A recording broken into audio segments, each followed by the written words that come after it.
तो हेलो दोस्तों, नमस्कार और स्वागत है आपका आज के हमारे नए वीडियो पे। तो दोस्तों आज हम लोग बात करने वाले हैं एलोपैथी वर्सेस आयुर्वेदा।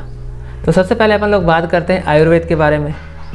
तो आयुर्वेदिक मेडिसिन जो होती हैं चूर्ण, टैबलेट, वटी और आपका कसाय, अरिष्ट, ये सब जो फार्मूला होता है इनका एक फ़िक्स डोज रहता है और उस डोज से ही डिजीज़ को ट्रीट किया जाता है। एग्जाम्पल के लिए सोरियोसिस या फिर जॉन्डिस।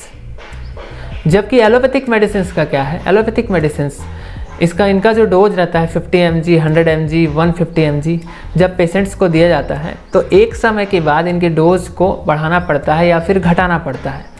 जबकि होता यह है कि जब लंबे समय तक, एग्जाम्पल के लिए जैसे ब्लड प्रेशर की कोई मेडिसिन एम्लोसेप या फिर टेलमिसर्टन 50 mg दिया जाता है तो कुछ समय के बाद वो मेडिसिन वर्क करना कम कर देता है। जबकि आयुर्वेदिक मेडिसिन का ऐसा नहीं है, वो थोड़ा सा स्लो काम करता है बट रूट से डिजीज़ को ट्रीट करते हैं आयुर्वेदा में। जबकि एलोपैथ में ऐसा नहीं है। जिस डिजीज़ के लिए आप मेडिसिन ले रहे होते हैं उसका एक समय के बाद उस मेडिसिन का उस डिजीज़ के ऊपर जो असर होता है वो कम हो जाता है, फिर आपको मेडिसिन का जो फार्मूला होता है वो चेंज करना पड़ता है। जबकि आयुर्वेद में ऐसा नहीं है।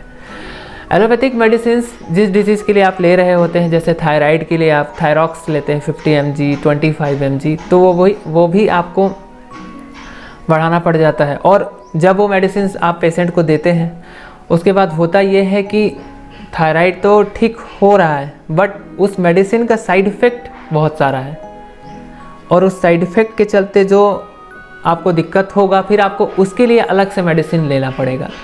आयुर्वेदिक विभाग में क्या है, आयुर्वेद में जैसे आप सोरोसिस के लिए मेडिसिन ले रहे हैं तो वो मेडिसिन एक फ़िक्स डोज पे रहेगी और उस हिसाब से ही उसका ट्रीटमेंट चलेगा। थोड़ा सा लंबा चलेगा, 3 मंथ चलेगा, 6 मंथ चलेगा, बट वो एक टाइम के बाद पूरा ठीक हो जाएगा जड़ से। जबकि एलोपैथिक मेडिसिन में आप 3 महीने, 6 महीने उतना लंबा मेडिसिन अगर आप खाते हैं तो फिर आपको जो डिज़ीज़ है वो तो कंट्रोल पे रहेगी बट उसके अलावा और दूसरा बीमारी ना हो जाए आपको, तो ये दिक्कत रहता है। एलोपैथिक मेडिसिन में साइड इफ़ेक्ट बहुत ज़्यादा रहता है, जबकि जो आयुर्वेदिक मेडिसिन होती हैं इनमें साइड इफ़ेक्ट नहीं रहता है, zero side effect free medicine होती हैं।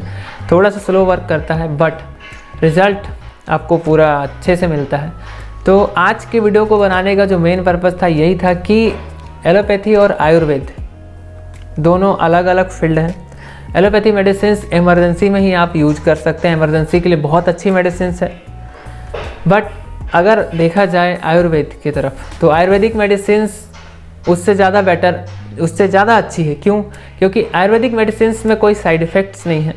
अगर आप मेडिसिन लंबे समय के लिए भी ले लेते हैं तो उसका कोई ऐसा साइड इफ़ेक्ट नहीं होगा जिसके वजह से आपको अलग से कुछ मेडिसिन लेना पड़ेगा उसको ठीक करने के लिए।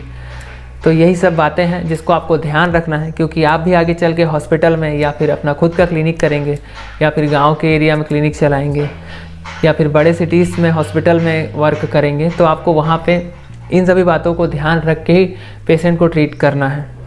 कि आपको क्या लगता है कि इस पेशेंट को आयुर्वेदिक मेडिसिन देना चाहिए, आयुर्वेदिक मेडिसिन ही ज़्यादा सही रहेगा, क्योंकि इमरजेंसी में ही आपको एलोपैथिक मेडिसिन का इस्तेमाल करना है और इन सब बातों को आपको ध्यान में रखना है। आज के वीडियो को यहीं पे एंड करते हैं। आपके जो भी डाउट्स हैं आप इंस्टाग्राम में पूछ सकते हैं, डिस्क्रिप्शन में इंस्टाग्राम का लिंक है। चैनल को सपोर्ट कीजिए, लाइक कीजिए, सब्सक्राइब कीजिए। मिलते हैं नेक्स्ट वीडियो पे। Thank you.